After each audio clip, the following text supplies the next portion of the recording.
नमस्कार, बहुत स्वागत है आपका। झाड़ू को हमारे धर्म में माँ लक्ष्मी का रूप माना गया है और झाड़ू के बारे में बहुत सारे शुभ अशुभ मान्यताएं भी हैं और हम उसका पालन भी करते हैं।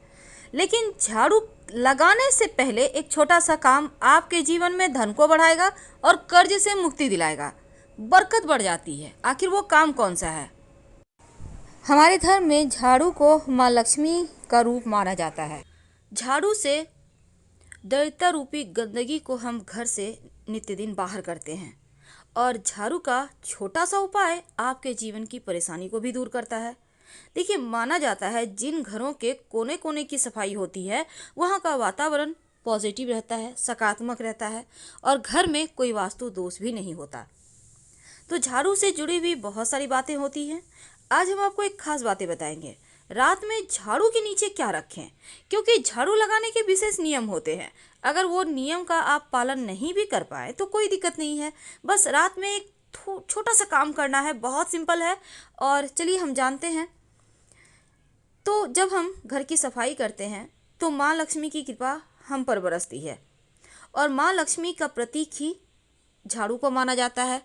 ऐसा कहा जाता है, अगर आप किसी एकादशी तिथि के दिन पास के किसी मंदिर में 3 झाड़ू का दान करें और जब दान कीजिएगा तो इसको गुप्त दान कहते हैं। सुबह सुबह अंधेरे में के समय ही, यानी उजाला होने के पहले ही आपको जाकर वहाँ पर झाड़ू रखकर आ जाना है, या आप चाहें तो झाड़ू से सफाई करके फिर वहीं मंदिर में छोड़कर चले आएँ।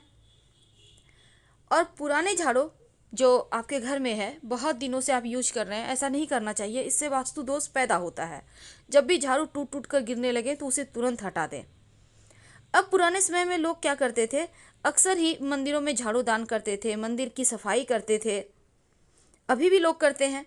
अब मंदिर में जो झाड़ू आप ब्रह्म मुहूर्त में ही रखिएगा, इसका ध्यान रखना है और विशेष दिन में करना है। जैसे कोई त्योहार है, कोई शुभ योग बन रहा है, या फिर एकादशी तिथि है, शुक्रवार का दिन है, इन दिनों में आप कर सकते हैं। शास्त्रों में झाड़ू का गुप्त दान का महिमा है, लेकिन जो झाड़ू से आप घर की सफाई करते हो किसी को दान मत कीजिएगा, वरना माँ लक्ष्मी उल्टे पैर वापस चली जाएगी। इस बात का हमेशा ही ध्यान रखिएगा। जिस दिन अब हम आपसे एक छोटा सा प्रयोग बताएंगे। जब भी आप घर में झाड़ू पोछा लगवाते हैं तो एक बात याद रखिएगा कि जब झाड़ू लगवाते हैं ना, तो जूठा वगैरह गिरा हुआ उस पर झाड़ू लगा रहे हैं, ये गलती मत कीजिए। जूठे पर पहले पानी डाल दें, फिर आप झाड़ू लगाएं, या फिर किसी कपड़े की सहायता से पोंछकर हटा लें, फिर झाड़ू लगाएं। जूठे को झाड़ू से नहीं बहारना चाहिए, इससे भी वास्तु दोष पैदा होता है, घर में परेशानी बढ़ जाती है। और इसके साथ ही घर में जो आप पोछा लगवाते हैं तो हमेशा ही पोछे वाले पानी में फिटकरी या फिर नमक डाल के ही लगवाइए, तो घर का वातावरण अच्छा रहेगा और घर में पवित्रता बनी रहेगी। और जहाँ पवित्रता होगी वहाँ पर घर में रहने वाले लोग खुश रहेंगे, आनंद से रहेंगे। पुरानी मान्यता है कि गुरुवार के दिन घर में पोछा नहीं लगवाना चाहिए, ऐसा करने से भी लक्ष्मी रूठ जाती है। तो गुरुवार के दिन अगर बहुत ज़रूरी हो तब क्या करेंगे, तब पोछे के पानी में 1 चुटकी हल्दी डालकर पोछा लगवाइए, तो दोष नष्ट हो जाता है। तो झाड़ू से जुड़ी भी हम बातें कर रहे हैं, तो पहले उसी के बारे में जानते हैं। झाड़ू को भूल कर भी खुले जगह में मत रखिए, यानी जैसे छत के ऊपर आपने झाड़ू लगवाया, कहीं साइड में रख दिया, खुले आसमान के नीचे, आंगन में है। कहने का तात्पर्य खुले जगह में मत रखें। किसी दीवार के किनारे की ओट लेकर या कोई छज्जा रैक है उसके नीचे आप रख सकते हैं। कोशिश करें कि झाड़ू को आप अच्छे से संभाल के रखें और ऐसी जगह रखें जहां किसी का नज़र ना पड़े। जैसे आप अपने घर के धन को संभाल के रखते हैं उसी तरह झाड़ू को भी रखना चाहिए। हमेशा ही छिपा कर रखें, नहीं तो ये अपशकुन माना जाता है। जहाँ भी आप खाना पीना खाते हैं वहाँ पर झाड़ू मत रखिए, नहीं तो इससे क्या होगा ना, घर का अनाज जल्दी जल्दी खत्म होगा और स्वास्थ्य संबंधी परेशानियां भी परेशान करेगी। तो झाड़ू को की सफाई का भी ध्यान रखिए। झाड़ू जब भी लगवाते हैं उसको धोकर, साफ पोंछ कर, अच्छे से सुखा कर रखें, ढक कर रखें। इस बात का हमेशा याद रखिएगा। कई बार क्या होता है, जैसे आपने झाड़ू खरीद कर लाया तो लगाना यूं ही शुरू नहीं कर सकते, बल्कि झाड़ू जब आप खरीद कर लाएं तो उसके हैंडल जहाँ पर झाड़ू पकड़ते हैं आप ना, वहाँ पर सफ़ेद धागा या मौली धागा बांध दें, उसके बाद झाड़ू को यूज करें, तो माँ लक्ष्मी स्थिर रहती है, बरकत होती है। अब रात में सोने के पहले झाड़ू का एक छोटा सा प्रयोग किया जाता है। क्या करेंगे? रात में सोने के पहले अपने घर के दरवाजे के सामने अंदर की तरफ से, याद रखिए, झाड़ू रख दें। खड़ा करके नहीं रखना है, लिटा के रखना है। और जब झाड़ू रखेंगे तो झाड़ू के नीचे 2-4 दाना जीरा का डाल दें। जीरा तो आपके घर में होगा, जो मसाले में यूज होता है। कब रखेंगे? रात में सोने के पहले। ज़्यादा आपको नहीं रखना है, 2-4 दाने, नियम करना है। और सुबह में जब झाड़ू लगाएंगे तो उसके साथ इस जीरे को भी बाहर कर दें। और ये प्रयोग आपको रात में ही करना है। तो झाड़ू जब रखिएगा रात में ही रखना है, दिन में नहीं रखना, दरवाजे के पास, याद रखना है आपको। और एक बात याद रखिए, अगर कोई बच्चा अचानक से झाड़ू लगाता है ना, तो ये समझे कि अनचाहे मेहमान आएंगे। आकस्मिक रूप से कोई मेहमान आपके घर में आ सकते हैं। कभी कभी क्या होता है, झाड़ू पर गलती से पैर रखा जाता है, तो ऐसा करने से अपशकुन माना जाता है। तो झाड़ू को छूकर क्षमा मांग ले। अब मान लेते हैं कोई झाड़ू लगा रहा है, आपके पैर पे झाड़ू टच कर दिया। वैसे तो झाड़ू से किसी को मारना या किसी के शरीर में टच करना दोष लगता है, जिसका शरीर में लगा उसका। तब ऐसे में क्या करेंगे? अगर झाड़ू आपके शरीर में, झाड़ू देते हुए कोई झाड़ू दे रहा है, आप जा रहे हैं, आपने देखा नहीं, उन्होंने भी नहीं देखा, झाड़ू लग गया आपके शरीर में, तब ऐसे में एक तो अगर एक पैर में लगा है तो दूसरा पैर भी झाड़ू में टच करें। उसके बाद पैर को धो लें, इससे दोष खत्म हो जाएगा।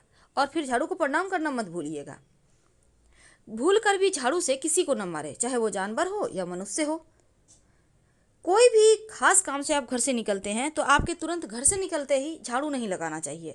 ऐसा करने से भी जो व्यक्ति विशेष कार्य से घर से निकला है उसको कार्यों में सफलता नहीं मिलेगी। इसलिए तुरंत निकलने के बाद झाड़ू ना लगाएं, कम से कम आधा 1 घंटे के बाद लगाएं। झाड़ू को कभी भी खड़ा मत रखिए, ये अपशकुन माना जाता है। और 2 झाड़ू एक साथ मत रखिए, अलग अलग रखिए, नहीं तो घर में झगड़े होंगे बेवजह। कई बार होता है आप एक घर से दूसरे घर में शिफ्ट करते हैं, अपने नए घर में जाते हैं, तो उस समय नई झाड़ू लेकर घर के अंदर जाइए। बाद में पुराना वाला भी ले जाइएगा, क्योंकि पुराना झाड़ू आप पुराने घर में नहीं छोड़ सकते, उसको भी ले जाना है, लेकिन बाद में ले जाइएगा। पर जब गृह प्रवेश करेंगे तो एक हाथ में तुलसी का पौधा, दूसरे हाथ में झाड़ू लेके ही प्रवेश करें। और एक लोटा में जल लेकर, पूरा भरा हुआ, याद रखिएगा। तो ये होता है शुभ शकुन, बरकत बढ़ाती है, घर में सुख समृद्धि आता है। तो जीरा का ये विशेष प्रयोग आपको जरूर करना चाहिए। कई लोग कहते हैं रात में झाड़ू जीरा घर में बिखेर कर झाड़ू से उसको बाहर दें, साइड कर दें, फ्री करें। तो वैसा ना करें, क्योंकि रात में झाड़ू लगाना ही नहीं चाहिए। और जहाँ तक जीरे की बात है, आप झाड़ू के नीचे जीरे को रख दो, 2-4 दाने, सुबह बाहर कर फेंक देना। तो इससे घर में बरकत होगी, नकारात्मक ऊर्जा नष्ट होगी और कभी किसी चीज़ की कमी नहीं होगी। बहुत सिंपल प्रयोग है, लेकिन इसको करके देखेंगे तो आपको 100% बेनिफिट मिलेगा। तो झाड़ू के पास वो ऐसी कौन सी चीज़ है जो भूल कर भी ना रखे, और वो है जूते चप्पल। कई बार लोग क्या करते हैं, झाड़ू रखा हुआ है, झाड़ू को मानो वो गंदगी की चीज़ है, गंदगी बाहर की है, तो गंदगी की चीज़ हो गई, गंदी चीज़। तो झाड़ू के पास जूते चप्पल भूल कर भी ना रखें, और ना ही झाड़ू को रखें वहाँ। हमेशा ही संभाल कर कहीं साफ सुथरे जगह, यानी कि झाड़ू की दिशा में आपको रखना है, ढककर, जैसे आते जाते लोगों का नजर ना पड़े। पश्चिम, उत्तर की दिशा। अब देखिए, झाड़ू लगाने से पहले क्या करें। झाड़ू लगाने के पहले सुबह सुबह अर्ली मॉर्निंग, अगर आपके ऊपर कर्ज की मुश्किल है, धन बचता नहीं, पैसे आते नहीं, बहुत परेशानी चल रही है, बहुत टेंशन है, तब एक छोटा सा काम करना शुरू कर दें। आपके घर में शंख होगा, शंख में आप जल भर लें। सुबह सुबह करना है ये प्रयोग। जल भर के उस शंख के जल से 3 लकीर खींचें घर के मुख्य दरवाजे के बाहर, ठीक दरवाजे के पास 3 लकीर खींच दें। उसके बाद आप झाड़ू बहारू करते रहिए, कोई दिक्कत नहीं है। ये जो 3 रेखा खींचेंगे ना शंख से, ये लगातार 1 महीने 1.25 महीने तक खींचे, फिर देखिए कैसे चमत्कार होगा, जीवन की मुश्किलें समाप्त हो जाएगी। और झाड़ू के नीचे रात में 1 चुटकी जीरा जरूर रखिए। आप चाहें तो घर में भी खेड़ सकते हैं, आप झाड़ू के नीचे रख दें। झाड़ू अगर मुख्य दरवाजा के पास आप रखते हैं, खड़ा करके नहीं बल्कि नीचे, तो नकारात्मक ऊर्जा घर में प्रवेश नहीं करती। करके देखिएगा। हम आपसे विदा लेते हैं, धन्यवाद, फिर मिलेंगे। जानकारी अच्छी लगे तब लाइक कर सब्सक्राइब करें, अपनों से शेयर करें और कमेंट में हर हर महादेव जरूर लिखें।